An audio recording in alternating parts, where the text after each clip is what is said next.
El Centro Apostólico Altar de Jehová de Eclesía presenta lo mejor del trigo. Conduce Lourdes Bravo de Villar.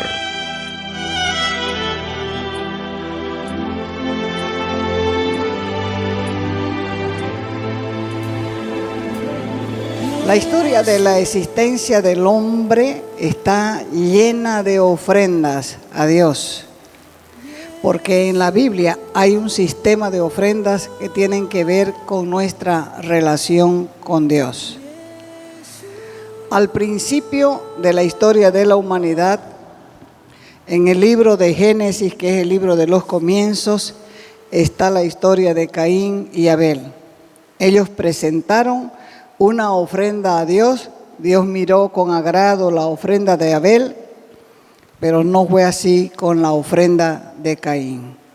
O sea que hay ofrendas que agradan a Dios y hay otras que no le agradan.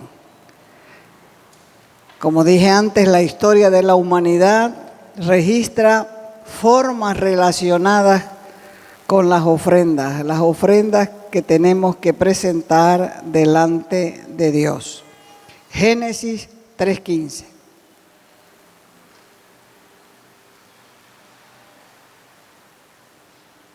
Dice: pondré enemistad entre ti y la mujer, entre tu simiente y la simiente suya.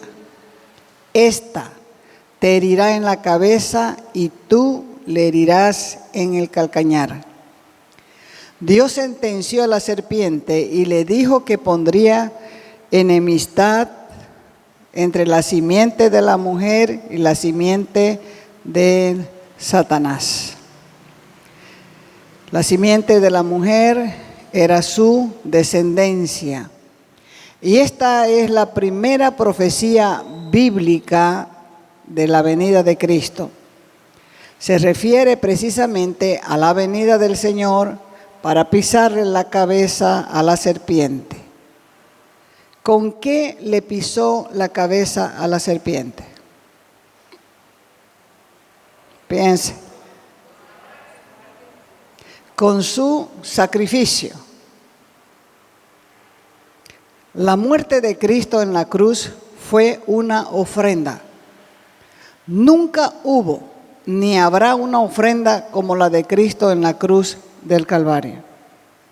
Después que Adán y Eva pecaron, Dios pronunció una sentencia sobre Satanás y anunció una ofrenda. Una ofrenda siempre está relacionada con el perdón de los pecados.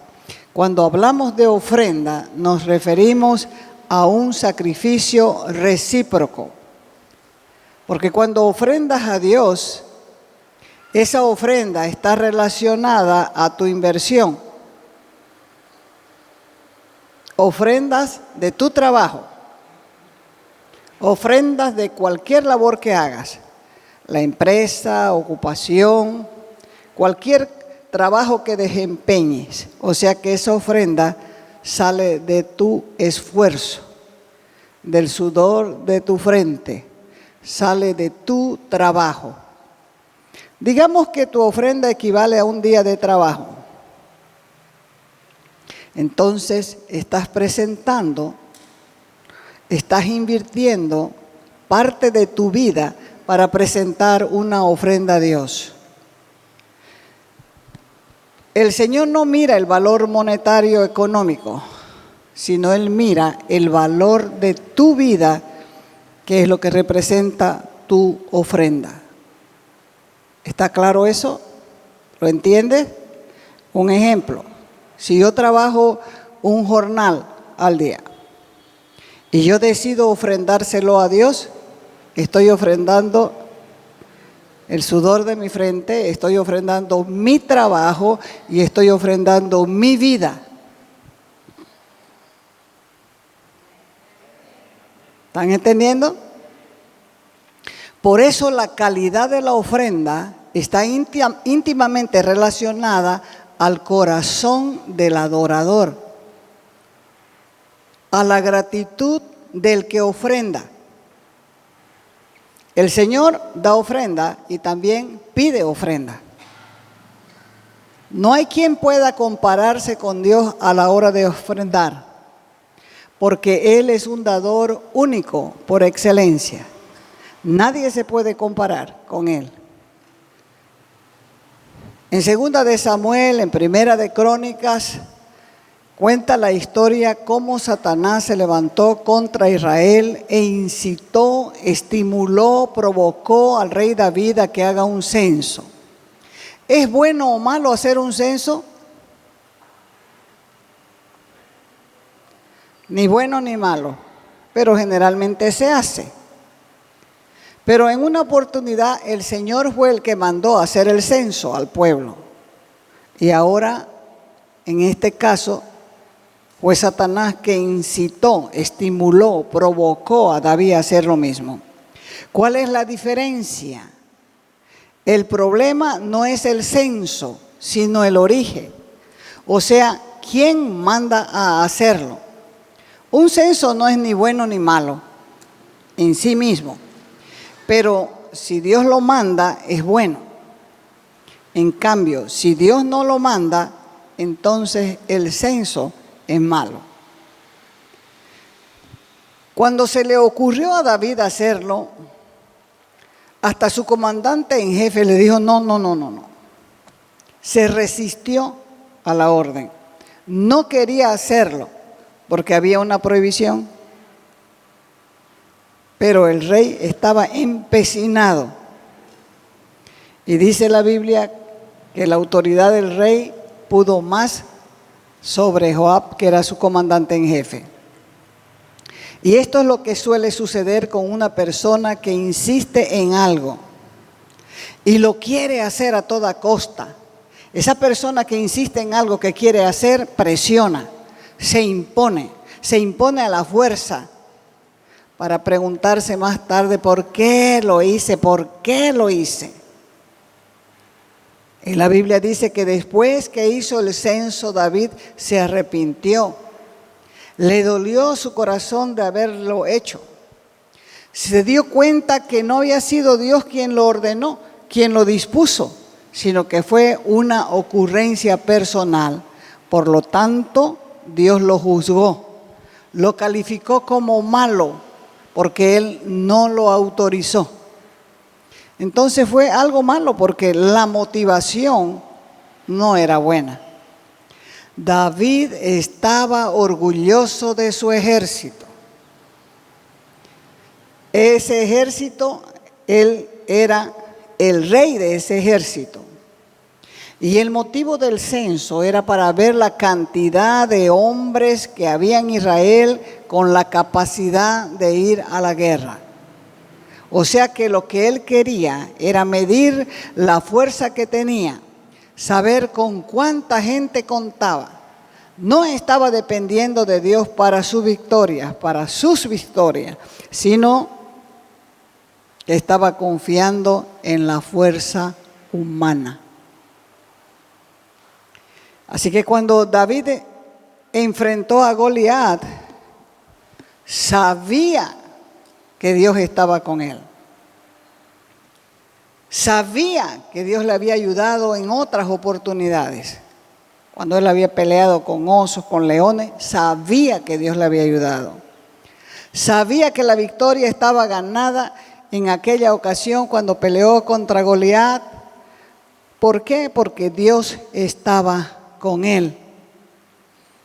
Y por esa causa él obtuvo la victoria.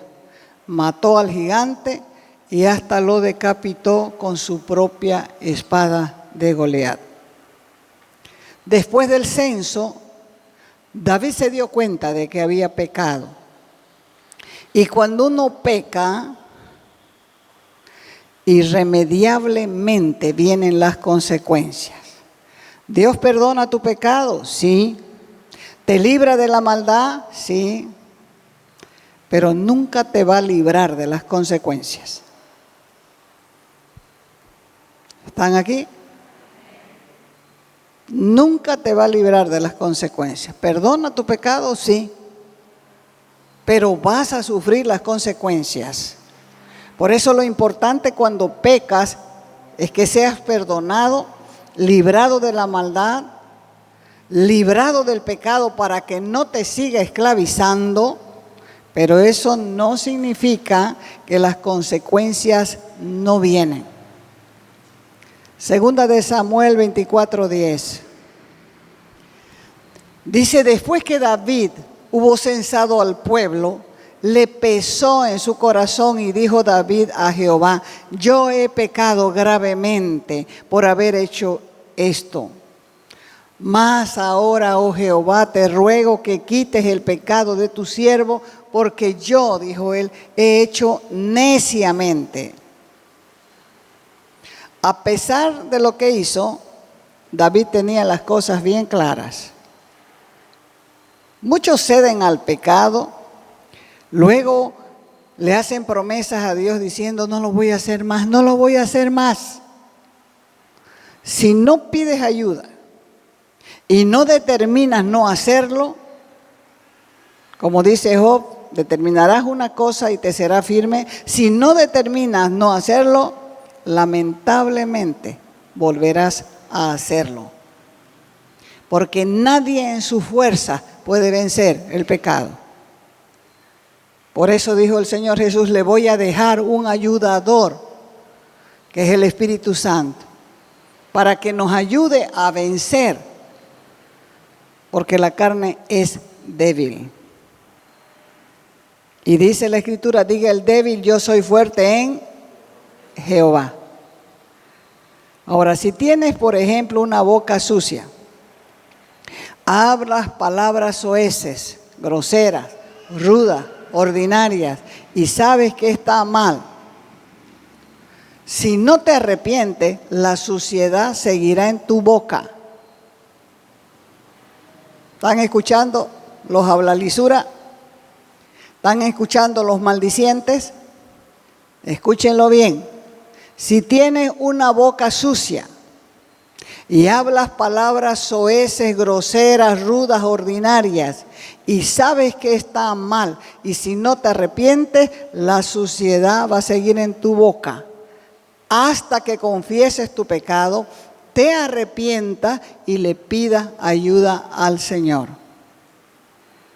Mira, Señor, mi boca cómo es de sucia. Hasta Isaías dijo eso. Tengo la boca sucia y vivo en medio de un pueblo boca sucia. El profeta Isaías lo hizo y está registrado. Si no te arrepientes y le pides ayuda, vas a seguir hablando lisura siempre. ¿Cuántos boca sucia hay? Ya usted lo sabe, no levante su mano. David le pide a Dios que quite su pecado. Y no es solamente dejar de mentir o insultar. No es solamente dejar de adulterar. Para esos pecados necesitas el perdón de Dios. Y para que haya perdón, siempre media la sangre. Siempre hay sacrificio. Siempre hay ofrenda. Y lo que se presenta delante de Dios a favor de los pecadores, eso es ofrenda. A David le quedó clarísimo que había pecado y que el único que podía quitar su pecado era Dios. Por eso, para que entiendas que el pecado trae juicio, mire aquí a David. También Dios quería que David entendiera que el pecado trae juicio. Dios le mandó al profeta Gad con un mensaje. Segunda de Samuel 24, del verso 12 adelante. Le dijo Dios al profeta Gad, anda y decirle esto a David. Y llegó el profeta Gad y le dijo a David, así ha dicho Jehová. 3 cosas te ofrezco. Tú vas a escoger una de ellas para que yo la haga. Y las 3 cosas estas eran. ¿Quieres que te vengan 7 años de hambre en tu tierra? 1. 2. ¿Quieres huir 3 meses delante de tus enemigos y que ellos te persigan? Y 3. ¿O quieres 3 días que haya peste en tu tierra? Pensalo ahora, analizalo y me respondes. David no dudó acerca de lo que tenía que contestar y respondió David al profeta Gad: estoy en grande angustia. Mejor es caer en manos de Jehová, porque sus misericordias son muchas. No quiero caer en manos de hombres.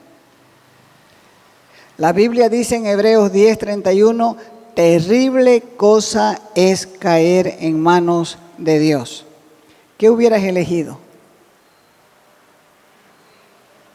¿Qué hubieras elegido? ¿7 años de hambre? ¿3 meses perseguidos por tus enemigos, por el hombre? ¿O 3 días de peste en la tierra? ¿Quién pecó? Y mire lo que está ocasionando. Mire lo que está ocasionando. Cuando usted quiera pecar, piénselo 2 veces. Mire lo que ocasiona. El enemigo puede perseguirte 3 meses. Y en un segundo Dios puede aplastarlos. Pero David eligió caer bajo la poderosa mano de Dios porque él sabía que Dios es grande en misericordia. El enemigo no va a tener misericordia de vos, pero Dios sí va a tener misericordia. Si te ha ido mal, si has errado en el blanco, si has pecado, no busques ayuda en ningún lado. Tienes que ir al Señor, porque al que más has ofendido con tu pecado es a Dios. A Él es que debes ir con prioridad. Y hace caso, porque si vas a Él, te va a ir bien. Porque Dios es más misericordioso. No es como el hombre. El hombre a veces es inmisericordia. No tiene misericordia por nada, pero Dios sí es misericordioso. Así que David eligió, y dice la Biblia en 2 de Samuel 24:15, y Jehová envió peste sobre Israel desde la mañana hasta el tiempo señalado, y murieron del pueblo desde Dan hasta Beerseba. ¿Cuántos? 70,000 hombres. ¿Cuántos? Y David dijo a Jehová cuando vio al ángel que destruía al pueblo: yo pequé, yo hice la maldad que hicieron estas ovejas. Te ruego que tu mano se vuelva contra mí y contra la casa de mi padre. ¿Es Dios injusto? Pero ¿cómo va a matar 70,000 si el que pecó fue David?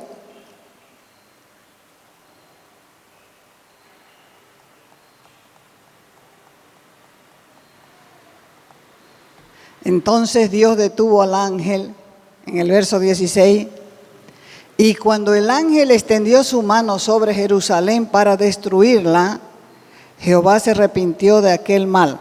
Dios no se arrepiente como el hombre. Lo único que hace es cambiar de método. Cuando dice se arrepintió Dios, quiere decir que Dios cambió de método. Y dijo al ángel que destruía al pueblo: basta ahora.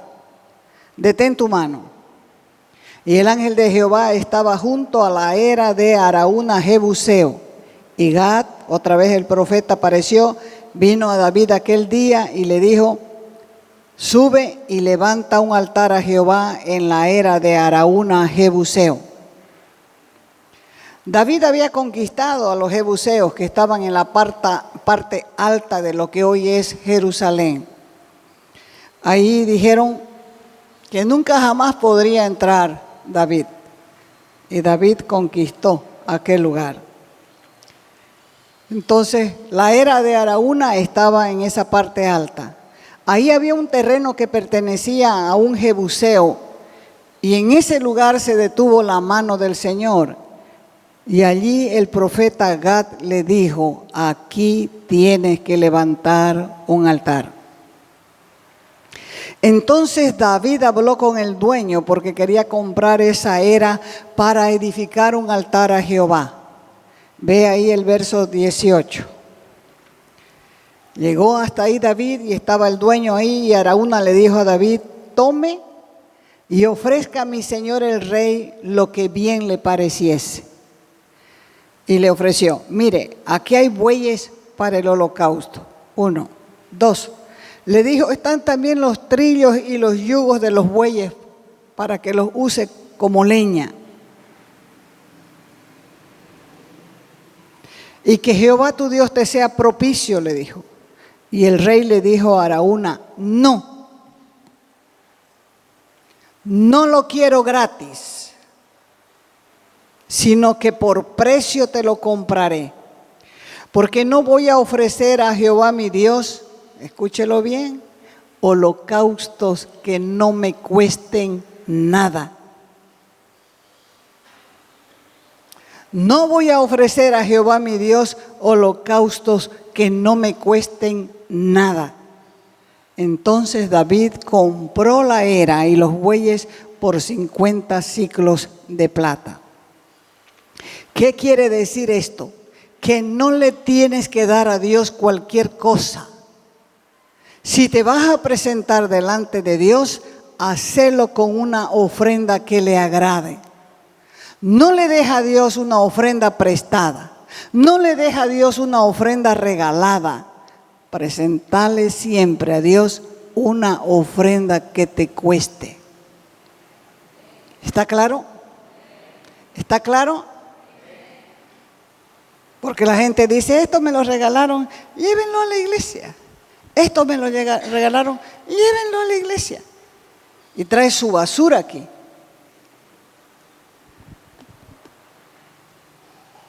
Hay que aprender a ofrendar a Dios. No es cualquier Dios. Traen sus billetes más arrugados que una de 80, no puedo decir de 70. Sus billetes arrugados, así apretados en el sobre, sin punta, todos rayados, con lisura. Falsos, billetes falsos. ¿Entiende? No le ofrezca a Dios su basura, ofrézcale lo mejor y va a ver la diferencia. Dios valora al creyente que le da valor a Él y se presenta con un sacrificio que le honra. David podía haber presentado una ofrenda gratis, ya que el jebuseo estaba dispuesto. Aquí están los trillos, aquí están el yugo, aquí están los animales, hágalo, hágalo. Pero él dijo: no, de ninguna manera, sino por precio te lo compraré, porque no ofreceré a Jehová mi Dios holocaustos que no me cuesten nada. Y esto va para los que trabajan en liderazgo. Vienen a su trabajo, sí, pero no quieren ofrecer un solo minuto cuando salen de su trabajo. Quieren ofrecer de lo que Dios mismo les da, pero no quieren dar de lo suyo. ¿Ustedes creen que Dios está contento con esa ofrenda? De ninguna manera. No se equivoquen. No se equivoquen.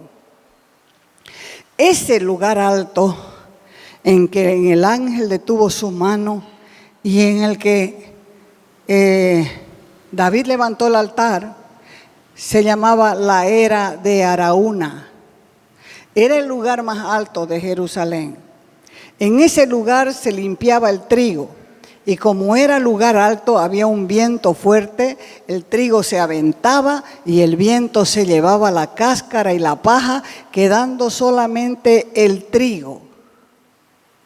Ahí, en ese lugar, posiblemente habían altares pequeños dedicados a dioses paganos. ¿Por qué? Porque los jebuseos eran parte de los cananeos. Y Araúna era jebuseo y era un hombre rico en la zona. ¿Cuántos quieren aprender a ofrendar a Dios una ofrenda que cueste? Bien, entonces seguimos. Dios le había prometido a Abraham un hijo y él era un hombre viejo, su esposa también era vieja y además era estéril, no tenían descendencia. Abraham era un hombre rico en animales, con muchos siervos, y un día en el tiempo Dios le concedió un hijo de su esposa, el hijo de la promesa. Abraham amaba muchísimo a su hijo. Él sabía que así como Dios había cumplido su promesa dándole un hijo, sabía también que le daría descendencia a través de su hijo, una descendencia grande que no se podría contar, como dice la Escritura. Pero un día, imagíneselo a Abraham jugando con su hijo porque él le enseñaba todo al hijo, el hijo paraba con él y escucha a Dios diciéndole: quiero que me sacrifiques a tu hijo, tu único hijo, ese que amas, en el lugar que yo te voy a mostrar.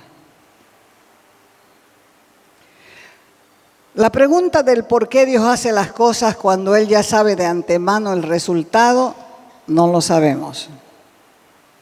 Es la misma pregunta que se hace la gente con respecto de Abraham e Isaac. Eso pertenece a la soberanía de Dios. Quiere decir que Él hace lo que Él quiere. Abraham es un ejemplo, había obedecido a Dios en muchas veces y de muchas maneras en todo su caminar. Pero ninguna de las pruebas había sido tan dura como la que se describe en el Génesis 22, verso 2. Toma a tu hijo, tu único hijo, Isaac, a quien amas, y vete a la tierra de Moriat y ofrécelo allí en holocausto sobre uno de los montes que yo te diré. Esta petición fue exageradamente sorprendente, porque Isaac era el hijo de la promesa. ¿Cómo respondió Abraham? ¿Cómo cree que respondió Abraham? ¿Dudó? Dice la Escritura que al día siguiente, muy temprano, Abraham se levantó y se puso en marcha con su hijo, sus 2 siervos y un asno. La ofrenda era cara, pero con ella le iba a dar a Dios la gloria que se merece. Porque cuando obedecemos como Abraham lo hizo, confiando en que el plan de Dios es el mejor argumento posible, glorificamos a Dios. La obediencia de Abraham ante este aplastante mandato exaltó el soberano amor de Dios, porque él tenía una plena confianza. Él tenía plena confianza en su bondad y proporcionó un ejemplo que todos debemos imitar. Deja este yugo desigual. No, llora el hombre. Esta mujer no te conviene, este hombre no te conviene, y llora el hombre. Esto es lo que nosotros tenemos que imitar. Esto es lo que nosotros tenemos que aprender. Abraham había llegado a conocer el gran amor de Dios y sabía que Dios era confiable. Su fe en Dios lo colocó en la galería de los héroes de la fe del libro de Hebreos, capítulo 11. Y Dios usó esa fe de Abraham como un ejemplo para todos los que lo siguen, como la única forma de llegar a Él. La justicia que les fue imputada a Abraham es la misma justicia acreditada a nosotros cuando recibimos por fe el sacrificio que Dios proveyó por nuestros pecados, Jesucristo.